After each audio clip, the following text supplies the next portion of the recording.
Hello students, today we will start with the chapter Gulliver's Travel of Unit 7. Now when a person tells the story of his life in his own words, it is called an autobiography. कि जब कोई भी एक person जो है अपनी life की story अपने ही वर्ड्स में बताता है तो उसे हम क्या बोलते हैं, autobiography. Gulliver a seller, Gulliver जो है एक पर्सन का नाम है, वो क्या कौन था, एक सेलर था। Was once caught in the land of giants, कि एक बार वो जो है लैंड ऑफ जाइंट्स यानी जहाँ पे बहुत बड़े बड़े लोग, बड़े बड़े साइज़ के, वेरी ह्यूज टाइप के लोग रहते थे, वहाँ पे फंस गया। This is how he describes his experience. तो इस चैप्टर में उसने अपना एक्सपीरियंस डिस्क्राइब किया है। On the 16th of June 1730 we discovered land, कि वो अपने बारे में बता रहा है कि 16 जून 1730 को जब हम जहाज़ पे थे तो हमने एक चलते चलते ट्रैवल करते करते एक लैंड डिस्कवर की। आ कैप्टन सेंटर डजन मैन, कि हमारे कैप्टन ने जो है, शिप पे कैप्टन होता है जो सबसे बड़ा हेड होता है शिप पे, तो उसने 1 डज़न जो लोगों को जो है वेसल दे के भेजा फॉर वाटर, पानी लेने के लिए। If any could be found, कि अगर कहीं भी कुछ पानी मिल जाए तो वो भर के लिए। When we came to land we saw no river, no spring, nor any inhabitants. और जब हम लैंड पे आए तो हमें ना तो कोई रिवर दिखी, ना कोई स्प्रिंग, और कोई भी इनहेबिटेंट मतलब जहाँ वहाँ पे रहने वाले लोग, कि कोई भी जो है इनहेबिटेंट नज़र नहीं आया। I went on to explore, मैं फिर भी थोड़ा आगे निकल गया कुछ ढूंढने के लिए कि शायद कुछ मिल जाए। The country was barren and rocky, barren मतलब इनफर्टाइल लैंड को बोलते हैं जहाँ पे किसी भी तरह की कोई वेजिटेशन नहीं होती है।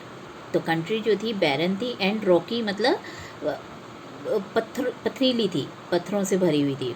आई turn back to join the crew, तो मैं वापस मुड़ गया अपने क्रू को, क्रू मतलब जो बाकी मेंबर्स होते हैं शिप पे उनको क्रू बोलते हैं, तो मैं उनको ज्वाइन करने के लिए वापस मुड़ा। Only to see them getting into the boat and rowing for life to get to the ship. और मैंने जैसे ही पीछे मुड़ा तो मैं क्या देखता हूँ कि वो बोट जो है मतलब जा रही है, एंड रोइंग फॉर लाइफ, और अपनी लाइफ बचाने के लिए जो है भाग रही है, to get to the ship. और सभी लोग जो है क्रू मेंबर्स भाग रहे थे अपनी जान बचाने के लिए। Before I could reach them, इससे पहले कि मैं उन तक पहुंच पाता, I observe a huge creature walking after them in the sea, कि ये मैंने ऑब्ज़र्व किया कि एक ह्यूज क्रिएचर, बहुत ही बड़ा साइज़, ह्यूज मतलब बहुत बड़ा क्रिएचर जो है उनको चेज़ कर रहा है, उनके पीछे चल रहा है, as fast as he could, और बहुत तेज़ी से चल रहा है। The water of the ocean reached only till his knees, कि वाटर ऑफ द ओशन जिसमें हम डूब भी सकते हैं तो वो उसके सिर्फ नीज तक पहुंच पा रहा था। However the monster was unable to overtake the speeding boat, but boat की स्पीड बहुत ज़्यादा थी तो इसलिए मॉन्स्टर जो है उसको ओवरटेक नहीं कर पाया, और मतलब शिप निकल गई। आई टर्न बैक क्विकली, और मैं क्योंकि अब शिप पे नहीं चढ़ पाया, पहुंच नहीं पाया, तो मैं पीछे रह गया, और मैंने जो है turn back quickly and climbed up to a steep hill with fields of barley on the either side. और मैं मतलब एक पहाड़ी पे चढ़ गया, खड़ी पहाड़ी, स्टीप हिल मतलब खड़ी पहाड़ी पे चढ़ गया, जिसके कि फील्ड थे दोनों तरफ, barley on the either side, एक तरफ बार्ले के खेत थे एंड दूसरी तरफ corn rising up to 40 feet, corn के खेत थे जो कि 40 फीट हाइट तक के थे। There was a fence to pass from one field to another, और वहाँ पे फेंस बनी हुई थी एक फील्ड से दूसरे फील्ड में जाने के लिए। It was important for me to climb because it was impossible for me, कि ये मेरे लिए इम्पॉसिबल था कि मैं क्लाइंब कर पाऊँ, because every step was 6 feet high, क्योंकि हर एक जो स्टेप था, यानी स्टेप मतलब सीढ़ी थी जो, तो हिल्स पे सीढ़ी बनी होती है जैसे ऊपर चढ़ने के लिए ऐसे, तो वो 6 फीट हाइट थी और मैं उनको नहीं क्लाइंब कर पा रहा था। I was trying to find a gap in the hedge, तो मैं कोई हेज में गैप देख रहा था कि मैं वहाँ से निकल सकूँ। When I discovered one of the inhabitants in the next field walking towards the fence, और मैंने क्या देखा कि एक इनहेबिटेंट जो है जो कि दूसरे फील्ड में काम कर रहा था, नेक्स्ट फील्ड में, वो फेंस की तरफ आ रहा है। He was of the same size as the creature chasing the boat, और वो सेम साइज़ का था उसी जैसा कि क्रिएचर बोट के पीछे बोट चेज़ कर रहा था। I was struck with atmosphere and astonishment, कि मैं जो है एकदम स्ट्रक हो गया, उस स्ट्रक मतलब एकदम जैसे स्टिल हो गया उसको देख के, डर के मारे, और सरप्राइज भी था साथ में। And ran to hide myself, और अपने आप को छुपाने के लिए मैं भागा। He called in a voice much louder than a trumpet, कि उसकी वॉइस जो थी मतलब ट्रम्पेट यानी जो एक म्यूज़िकल इंस्ट्रूमेंट होता है उससे भी लाउडर थी। इट साउंडेड लाइक थंडर, और इसकी जो साउंड थी वो कैसी लग रही थी मुझे, जैसे एक थंडर की तरह है, जैसे आप थंडर में सुनते हो कितनी तेज़ आवाज़ होती है, तो उस जैसी आवाज़ मुझे उस मॉन्स्टर की लग रही थी। 7 monsters like him came towards the field, और 7 मॉन्स्टर जो है उसके जैसे फील्ड की तरफ आ रहे थे, ready to reap the corn, और वो कॉर्न को रीप करने के लिए रेडी थे। They carried a reaping hook, और उनके हाथ में जो है एक रीपिंग हुक भी था, विच वॉज वेरी बिग, जो कि बहुत बड़ा था। आप देखो रीपिंग हुक जो है यहाँ पे दिखाया गया है, और ये कितना साइज़ उसका बड़ा है। When one of the reapers approached where I lay hidden, और जब उनमें से एक रीपर्स जो है मतलब वहाँ पे पहुँचा जहाँ पे मैं छिपा हुआ था, I screamed as loud as I could, कि मैं स्क्रीम मतलब बहुत तेज़ी से चिल्लाया, जितनी तेज़ी से मैं चिल्ला सकता था। द क्रिएचर स्टॉप्ड रीपिंग, और इसके बाद क्रिएचर ने ये मेरी चिल्लाने की आवाज़ सुन के रीप करना बंद कर दिया। Pick me up between his thumb and the forefinger, और उसने अपनी थंब और फोर फिंगर, जैसे ये थंब है ये फोर फिंगर है, तो इसमें ऐसे मुझे पकड़ लिया जैसे पिक्चर में भी दिखाया हुआ है, और उसको पकड़ के जो है क्या किया, and brought me to close to his eyes, और अपनी आइज़ के पास ले आया। 60 फीट अबव द ग्राउंड, उसकी आइज़ जो थी ग्राउंड से 60 फीट हाइट थी, क्योंकि वो मॉन्स्टर था, बहुत बड़े साइज़ का था। Now he looked at me, अब उसने मेरी तरफ देखा विद क्यूरियोसिटी से मेरी तरफ देखा, एंड ब्लू माई हेयर मतलब मेरे बालों पे फूंक मारी हवा की, किस लिए, aside to get a better view of my face, ताकि मेरे बाल पीछे को हो जाए और वो मुझे मेरे फेस को ध्यान से देख सके। He called his friends and gently placed me on the ground, उसने अपने फ्रेंड्स को बुलाया और जेंटली मतलब सॉफ्टली जो है मुझे ग्राउंड पे प्लेस कर दिया, मतलब रख दिया।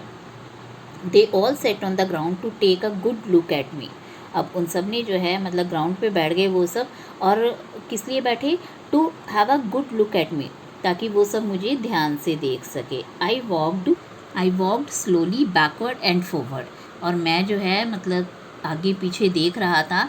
पुल्ड ऑफ माई हैट, और मैंने अपना हैट उतार दिया, एंड मेड अ लो बो टूवर्ड्स द फार्मर, बो मतलब जब हम अपना सिर झुकाते हैं किसी को विश करने के लिए, तो उसने भी गुलीवर ने ऐसा ही किया कि फार्मर्स की तरफ देख के अपना बो किया, मतलब जैसे विश किया उनको एक तरह से।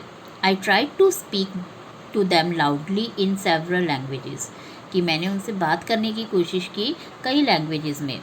Each time I did so, मतलब जब जितनी बार मैंने ऐसा किया कि लैंग्वेज में कितनी लैंग्वेजेस में मैंने बात करने की कोशिश की, the farmer who picked me up had his ear very close to me, तो जब भी मैं ऐसा करता मतलब किसी भी लैंग्वेज में उनसे बात करने की कोशिश करता, तो वो अपने कान मेरे बहुत नज़दीक ले आते, बट इन वेन, बट कोई फ़ायदा नहीं हुआ, क्योंकि उन्हें समझ नहीं आ रहा था कि मैं क्या बोल रहा हूँ, कोई भी लैंग्वेज वो नहीं समझ रहे थे।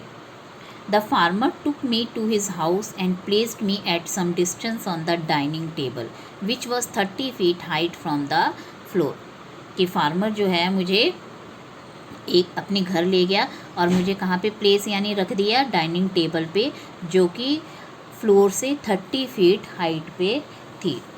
Dinner was brought for the farmer, अब डिनर लाया गया फार्मर के लिए in a dish which was 10 feet in diameter, जो कि 10 फीट डायमीटर में थी। 10 फीट बहुत ज़्यादा होता है, 6 फीट मैक्सिमम हमारी हाइट होती है, तो आप सोच सकते हो 10 फीट कितना होगा, तो 10 फीट डायमीटर था उसका। तो the farmer's wife crumbled some bread and placed it before me, कि फार्मर की वाइफ ने क्रम्बल्ड सम ब्रेड के मतलब क्रम्बल्ड मतलब पीसेस छोटे छोटे बना दिए, ब्रोकन इनटू पीसेस, कि ब्रेड के छोटे छोटे पीस बना दिए और मेरे सामने रख दिए। In the middle of the dinner I heard a noise behind me, और डिनर के बीच में ही जो है मैंने एक आवाज़ सुनी पीछे से।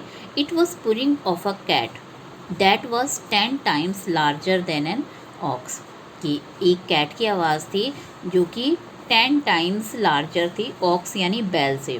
अब आप सोच सकते हो बैल कितना बड़ा होता है, और वहाँ पे जो कैट थी उसका साइज़ भी उससे 10 गुना बड़ा था। The farmer's wife was stroking him, farmer की वाइफ जो है उसको स्ट्रोक कर रही थी, मतलब उसके हाथ फेर रही थी, जैसे स्ट्रोक कर रही थी। Then enter the farmer's 1-year-old son in the arms of a lady, कि और उसके बाद फार्मर का सन जो कि 1 साल का था वो आया और लेडी के आर्म्स में आ गया। On seeing me the child grabbed me, on seeing मी मतलब मुझे देखते ही चाइल्ड ने जो है ग्रैब्ड कर लिया मुझे, ग्रैब मतलब एकदम पिक कर लिया या पकड़ लिया, from the table and put my head into his mouth, और उसने मेरा हेड जो है हेड अपने माउथ में डालने की कोशिश की। मतलब शायद उस 1 साल के बच्चे को पता नहीं था कि मैं भी एक इंसान हूँ, बट उसे लगा कि मैं शायद कोई खिलौना हूँ उसके लिए, और उसने उसे मुंह में डालने की कोशिश की। I shouted so loudly that the baby dropped मी, और मैं मतलब वो मुझे खाने वाला था जैसे, तो मैं इतनी ज़ोर से चिल्लाया कि बेबी के हाथों से मैं गिर गया, उसने ड्रॉप कर दिया मुझे। I would have broken my neck, कि मेरी नेक जो है शायद टूट जाती, क्योंकि मैं गिरा था तो नेक टूट जाती। If the mother had not held her apron under मी, अगर उसकी मदर ने जो है मेरे नीचे एप्रन नहीं रख दिया होता है। Later she put me on her own bed, और उसके बाद जो है लेटर मतलब बाद में उसने मुझे अपने ही बेड पे लिटा दिया। And covered me with a clean white handkerchief, और फिर एक क्लीन वाइट हैंकी से जो है उस मुझे कवर कर दिया, ढक दिया। I slept dreaming of my house, अब मैं सो गया और ड्रीम में क्या देख रहा था, my home, my wife and my children, तो मुझे सपने में जो है मेरी वाइफ, मेरे बच्चे और मेरा घर नज़र आ रहा था। तो ये जो स्टोरी है ये कहाँ से ली गई है, जोनाथन स्विफ्ट गुलिवर ट्रेवल्स से ली गई हैं। इसमें बहुत सारी और भी स्टोरीज़ हैं गुलिवर की ट्रैवल की, कि जैसे ये जाइंट्स के बीच में फंस गया है, एक बार जो है वो अपने से बहुत छोटे छोटे साइज़ के लोगों के बीच में भी फंस जाता है। इसी तरह उसकी बहुत स्टोरीज़ हैं, आप किसी और से या नेट से सर्च करके पढ़ सकते हो। Thank you.